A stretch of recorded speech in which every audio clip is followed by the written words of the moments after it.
Buenas tardes a todos. Mi nombre es Belkis García, soy licenciado en Química, mención Geoquímica, y trabajo actualmente en el Instituto Venezolano de Investigaciones Científicas, el IBIC. Me complace mucho que podamos conversar en la tarde de hoy sobre un tema que está bastante en boga y es muy sensible para nosotros y para el ambiente, y es por esto que he denominado esta charla como Conviviendo con los microplásticos, un reto para todos, ya que ellos son considerados mundialmente como unos contaminantes emergentes. Ahora bien, ¿qué son los microplásticos? Los microplásticos es una definición operacional de acuerdo al tamaño de partículas. Son partículas sintéticas de plástico, obviamente, menores a 5 milímetros. Estas logran desestabilizar el equilibrio en el medio ambiente marino costero, en los océanos donde se encuentren, y puede generar entonces riesgos e impactos ambientales en la salud pública, en la economía, en el turismo y finalmente en el bienestar de la fauna marina y por ende de nosotros mismos que somos consumidores también finales. Ahora bien, esto por este tamaño tan pequeño que ellos poseen, es que ellos son prácticamente invisibles y entonces lo que dificulta su estudio y su tratamiento y por ende de lograr las políticas entonces de correctivas o de mitigación. Ahora bien, ¿qué lo hace a ellos tan dañinos? Siendo tan pequeños, ¿por qué el alcance de su contaminación? Ellos son de una alta producción y un uso excesivo. De allí el título que yo le quise poner a esta charla, de que estamos conviviendo con los microplásticos y que es un reto para todos, porque ya sabemos todos que actualmente estamos rodeados de microplásticos. Estamos trabajando con plásticos, microplásticos, nanoplásticos, que es otra clasificación que ya veremos más adelante, y son también materiales muy persistentes, los cuales los hace que se vayan a desintegrar muy lentamente en el medio donde se encuentren, producto de las agentes que están influenciándolos, como las mareas, las corrientes, las temperaturas, etc. Aparte de eso, ellos también son unas partículas que pueden absorber en su superficie, mediante fenómenos superficiales, químicos tóxicos que también se encuentran en los mares, en los ríos, en la atmósfera, y entonces les puede servir como vehículos para transportar estos otro tipo de contaminantes. También ellos suelen ser bioacumuladores de otros contaminantes que se encuentran también coexistiendo en los mares, como hidrocarburos, detergentes y cualquier otro tipo de producto químico que se encuentre en el ambiente. Aunado a todas estas cosas, estas características que presentan estos microplásticos, vemos también que de una manera relativa existen en los países poca gestión ambiental que tenga unas políticas definidas claras para ver el menor uso que se pueda dar a ellos o políticas correctivas, pero ya a nivel de gobiernos y nivel de país. Eh, los microplásticos son hoy en día un material fundamental en nuestra vida moderna. Casi un 70% de la producción mundial es de un solo uso y sus desechos generan una huella identificable en la naturaleza. Se puede estimar que anualmente unos 8 millones de toneladas de plástico acaban en los mares y océanos, conformando alrededor de un 80% de los residuos marinos que viajan por todo el mundo. Vemos también que con gran preocupación, como pueden ver en la lámina, que en esta figura en el 2017 se descubrió una isla de plástico frente a las costas de Chile y Perú, y su extensión es 2 veces la superficie de Perú, para que tengan una idea de la gran problemática de estos microplásticos. Ellos generan entonces, como ya les había comentado, impactos ecológicos, sanitarios, socioeconómicos. De allí la importancia de su estudio. Bueno, las fuentes de entrada a los sistemas marino-costeros de estos microplásticos es de varias formas. Tenemos que hay un 80% de los residuos marinos son de origen terrestre, vienen del continente, de toda la actividad antropogénica que nosotros podamos generar, de las fábricas, del día a día, del uso del turismo, las playas, etc. Un 20% de los residuos marinos provienen o son propios de los océanos. Es decir, vemos que es bastante complicado y bastante amplio las entradas a estos sistemas marino-costeros de estos microplásticos. También pueden provenir desde aerosoles marinos, desde el atmosférico. Entonces vemos que están todos los compartimientos geoquímicos involucrados en el transporte, en el traslado de estos sistemas marinos costeros. Entonces vemos que las fuentes de ellos es bastante diversa y por lo tanto uno de nuestros objetivos es estudiar, como veremos más adelante, cuáles son las fuentes que nos va a dar información sobre el comportamiento de estos microplásticos dentro del sistema que estaremos estudiando. Ellos finalmente, después que han estado viajando, llegan a las costas y a las playas donde suelen depositarse y adicionalmente, como ya les mencioné, otro medio de transporte para estos desechos lo van a constituir los ríos, los manantiales y los otros embalses desde el continente hacia el mar, hacia la parte de la costa. Al hablar entonces del impacto de estos microplásticos en el ambiente marino, se puede mencionar entonces, o podríamos resumir, que son problemas en la salud pública, hay degradaciones del medio ambiente costero, existe mortalidad de fauna o animales que nos mueren pero que se enredan o se tragan estos pedazos de plástico y les trae problemas. Hay disminución en el valor estético y recreativo de algunas playas, del perfil costero.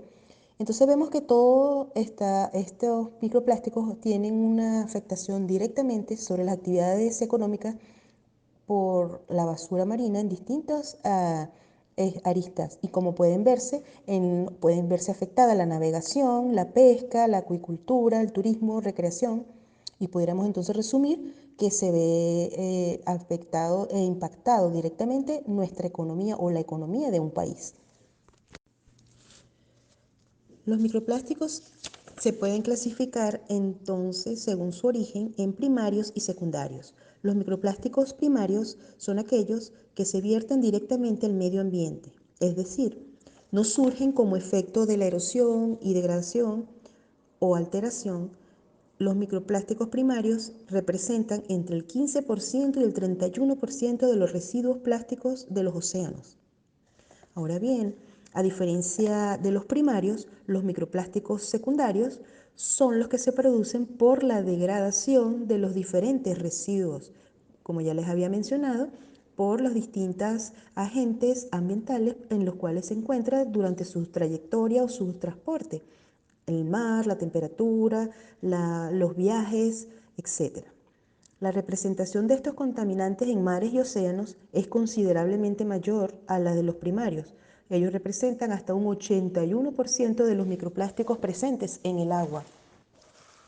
Y debemos recordar también que estos microplásticos están presentes en productos de uso diario, tales como los cosméticos, la ropa sintética, productos de aseo personal, de limpieza, entre otros, por lo cual vemos, y vuelvo a hacer hincapié, de que estos microplásticos los tenemos en contacto diario y de una manera, independientemente de la actividad que nosotros realicemos, estamos rodeados de microplásticos. Realizando una clasificación ya más formal de los plásticos, vemos que se encuentran en distintos rangos y dependiendo de los rangos de tamaño se suelen llamar distintos. Podemos hablar de macroplásticos, que son los mayores a 2.5 centímetros, son los plásticos que conocemos, las botellas de plástico, todo lo que son primarios. Tenemos también unos mesoplásticos, que son unos plásticos todavía grandes, se ven a simple vista y se encuentran entre 0.5 y 2.5 centímetros. Al hablar ahora de microplástico, que es el tema central de esta charla, vemos que se pueden clasificar en microplásticos grandes y microplásticos pequeños. La única diferencia que los va a hacer de los plásticos es que son los menores de 5 milímetros.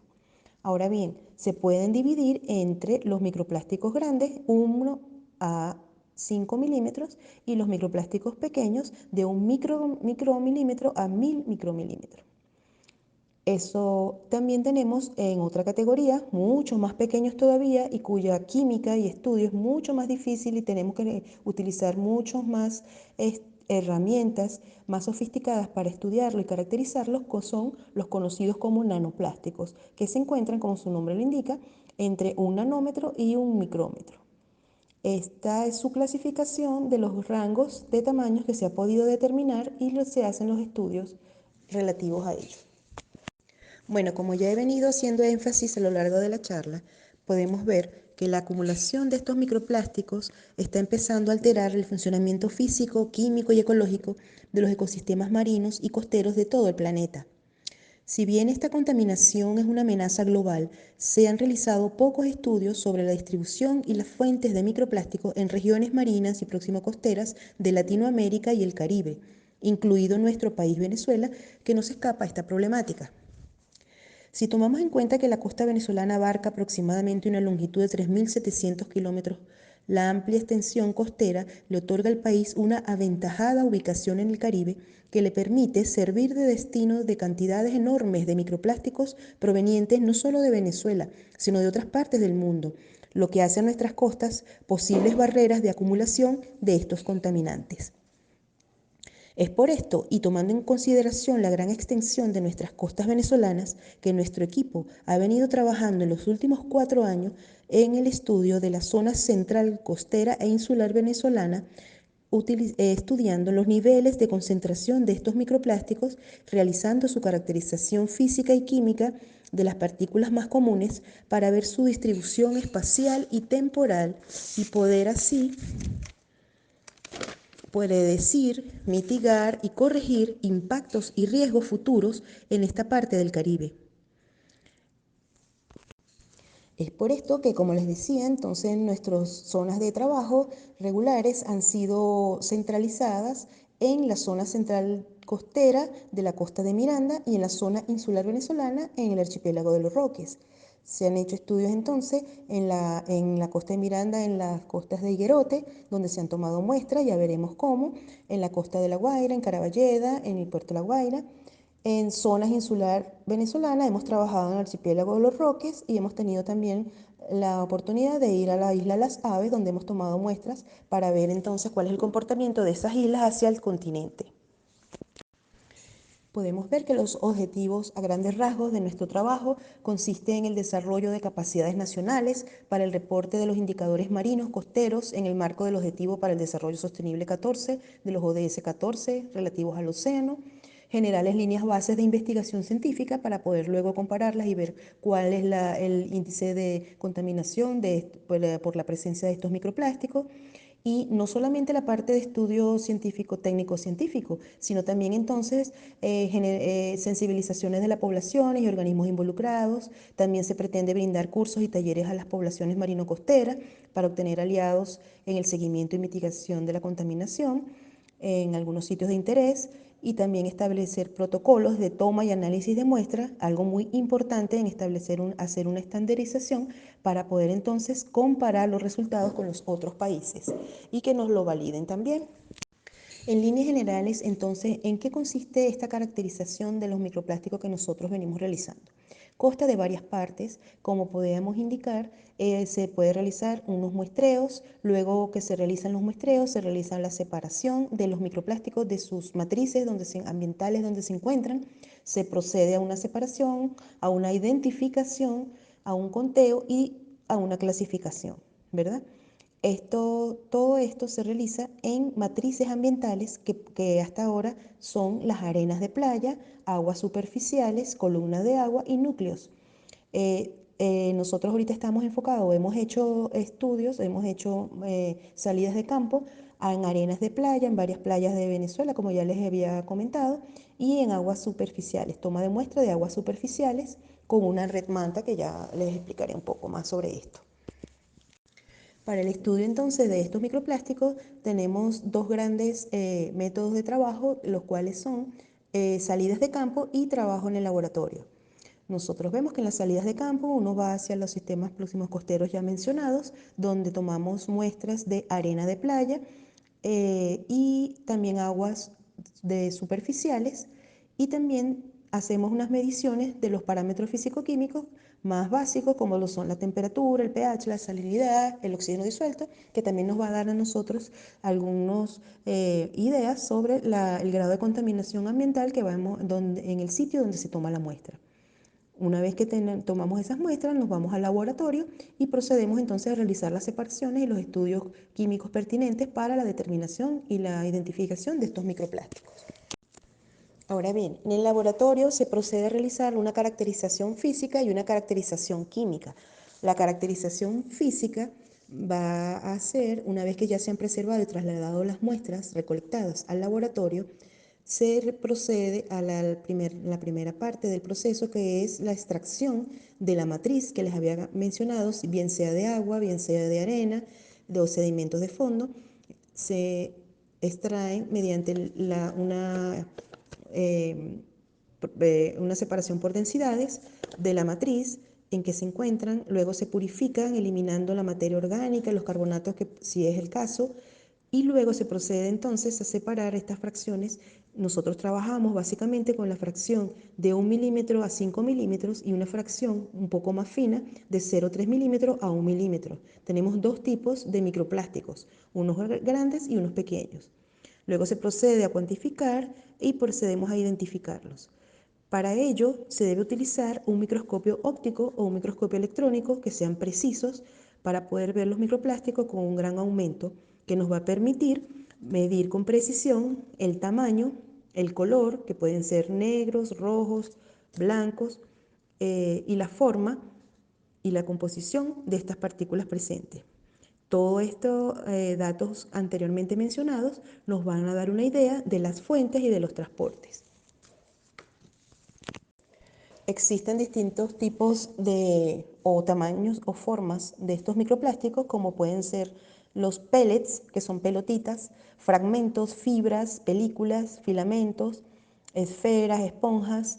También vemos que se encuentran distintos colores de acuerdo de dónde provengan. Pues hemos encontrado microplásticos azules, rojos, transparentes, verdes, negros.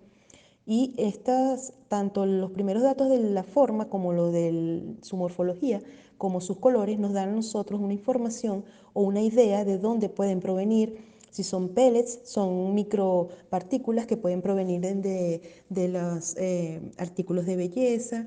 Las fibras más que todo provienen es de tejidos sintéticos, de los trajes de baño, de la ropa de la gente, los turistas, de las películas también. Las esferas o esponjas. Las esponjas son unos polímeros que son como las bandejitas donde se ponen los eh, jamones, los quesos. Entonces ya uno puede tener una idea, una primera aproximación con estas características de más o menos de qué estamos hablando. Y con los colores igualmente, si se tienen algunas redes de pesca que son azules en las playas donde hemos ido, sabemos entonces de dónde pueden provenir esas fibras, etcétera, etcétera. Y entonces una primera clasificación bastante cualitativa, pero una aproximación primaria de la identificación y caracterización de estos microplásticos. Una vez que ya se tienen una identificación física primera, a una primera aproximación, los laboratorios que tengan o nosotros hemos podido, con colaboración con otros laboratorios, hacer una identificación química de microplásticos utilizando una técnica de infrarrojo con transformada de Fourier con ATR. Esa es una técnica química que es bastante sencilla y lo que hace es hacer la identificación de los distintos grupos funcionales de los polímeros, porque bueno, sabemos que los plásticos no son otra cosa que polímeros, ¿verdad? Entonces nosotros, mediante esta técnica, que uno toma la partícula del microplástico y lo pone en el lente y en el equipo, y mediante el infrarrojo nos da a nosotros unos espectros, y de acuerdo a los picos uno puede identificar, comparándolo con unas bibliotecas, entonces el tipo de polímeros en el que estamos analizando y del que estamos hablando. Es decir, con la identificación química ya vamos a poder entonces determinar el nombre y el apellido del microplástico, es decir, el polímero que estamos estudiando. Los más conocidos o los que más se han encontrado en las playas son los polipropilenos, los poliestirenos y los talatos. Son los que más se han encontrado. Sin embargo, dependiendo de la actividad que se desarrolle y se lleve a cabo en las playas, vamos a tener polímeros distintos. Cuando uno realiza entonces el estudio de estos microplásticos, existen una serie de variables ambientales que debemos considerar y tomar en cuenta a la hora de realizar este estudio. Lo que podríamos mencionar a líneas generales, el tipo de sedimento, es decir, su tamaño de grano, la cantidad de carbono orgánico total, la dirección y velocidad del viento a la hora de tomar las muestras, la pendiente de la playa, la cantidad de basura marina antrópica que exista, la cantidad y la calidad, qué tipo de basura se encuentra en las playas, si hay una proximidad de áreas urbanas, si existen ríos o estuarios cerca, si existen plantas de desecho de tratamiento, proximidad con actividad humana, recreacionales de las playas. Y entonces, como vemos, es un problema que tiene es bastante complejo y tenemos que tomar muchísimas variables y tomar en cuenta para poder realizar un buen estudio de una buena caracterización de estos microplásticos. Como vemos entonces, la presencia de microplásticos en los ecosistemas es un problema bastante complejo. Para proponer estrategias que permitan mitigar esta problemática, entonces es necesario conocer bien su distribución, sus características principales y posibles fuentes, de tal manera entonces que las medidas propuestas sean eficientes, que al fin y al cabo es lo que queremos lograr, no solo identificar el tipo de basura, sino cómo podemos entonces mitigarlo, ¿verdad? Es por esto entonces, debido a la complejidad anteriormente mencionada, que este monitoreo, para este estudio de estos microplásticos, se debería realizar un monitoreo ambiental bastante regular y que las investigaciones científicas son esenciales para reducir y gestionar entonces la contaminación de estos microplásticos y sus efectos al bienestar humano. Nosotros hablamos y llevamos esta problemática hacia un enfoque regional que nos dará mucho más frutos. Bueno, y a manera de cierre ya pudiéramos estar diciendo que todo este procedimiento que les he estado conversando y que realizamos para lograr obtener la caracterización física y química de estos microplásticos, con ello pretendemos que nuestros resultados puedan constituir un aporte para la implementación de futuras políticas de manejo y control de estos residuos en las zonas insulares y costeras, sitios importantes en el desarrollo turístico y socioeconómico en general de nuestro país.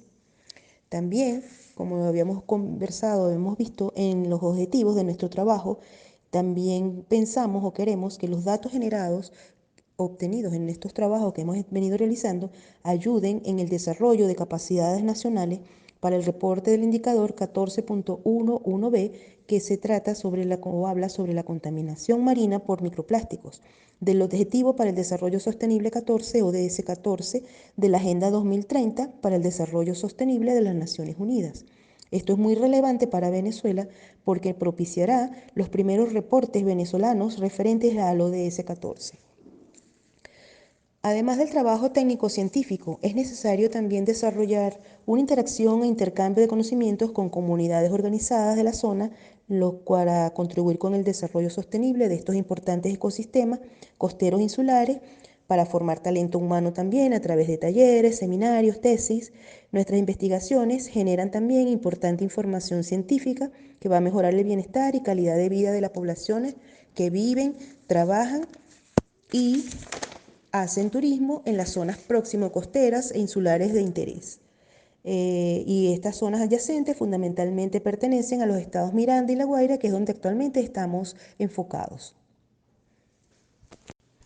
Otra arista del problema que deberíamos cubrir es ya desde un punto de vista personal, y es tomar conciencia en que los microplásticos representan un desafío significativo para nuestro medio ambiente y nuestra salud. Debemos tomar medidas para reducir nuestra dependencia del plástico y apoyar así la investigación y regulación relacionada con los microplásticos para mitigar este gran problema. Ser un consumidor, una consumidora sostenible es una decisión propia. Tiene que ver con cambios de hábitos y una visión más sensible ante los temas ambientales y sociales. Pero para ello, podríamos comenzar por preguntarnos qué podemos hacer para evitar los microplásticos. Podríamos reducir el uso de plásticos, separar los materiales de plástico, se pueden participar en campañas para recoger residuos en playas, no desechar pedazos de plástico por el desagüe del baño. Son cosas muy simples que cada uno de nosotros puede hacer diariamente y que va a ayudar con este gran problema. También la difusión de los deberes ambientales que tiene cada ciudadano es primordial para alcanzar grandes cambios en el comportamiento de la sociedad en material ambiental, dado que su mayoría las personas se enfocan en exigir que las empresas u organismos cumplan con lo establecido en las normativas. Sin embargo, estas no asumen ninguna responsabilidad de sus acciones diarias, las cuales por supuesto también tienen un impacto en el ambiente.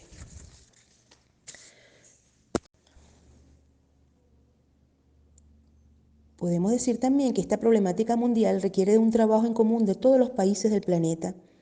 A manera de ejemplo, me gustaría mencionar un compromiso global que se conoce como Compromiso Global de la Nueva Economía de Plástico de la ONU, que ha unido a más de 500 organizaciones y ONGs en torno a una visión común de una economía circular para los plásticos, impulsadas por el objetivo de atajar la contaminación por plástico en su origen. Empresas que representan el 20% de todos los envases de plástico producidos en el mundo se han comprometido a alcanzar ambiciosos objetivos para el 2025-2030, con el fin de ayudar a hacer realidad esta visión común. Es importante que desde las regulaciones nacionales se impulsen proyectos de educación ambiental de manera transversal para fomentar una cultura de cuidado al ambiente y el uso sostenible de recursos. Bueno, con todo esto, ya le doy las gracias en esta charla y les quería comentar que esperamos nosotros que con este trabajo que hemos venido realizando, tanto técnico-científico como también la parte de la educación y divulgación ambiental, podamos entonces servir como un granito de arena, colocar nuestro granito de arena en pro de mejorar nuestro país y de hacerlo cada vez un país más limpio y verde. Muchísimas gracias. Bueno, buenas tardes. Perdonen lo largo, pero bueno, esa fue la manera que encontré más fácilmente para mí de enviarles la información. Así por cada lámina, yo converso un rato de cada lámina y bueno, eso es lo que tengo para presentarles. Cualquier otra cosa, estoy a la orden. Y bueno, por aquí estoy. Saludos a todos, un abrazo. Estoy pendiente.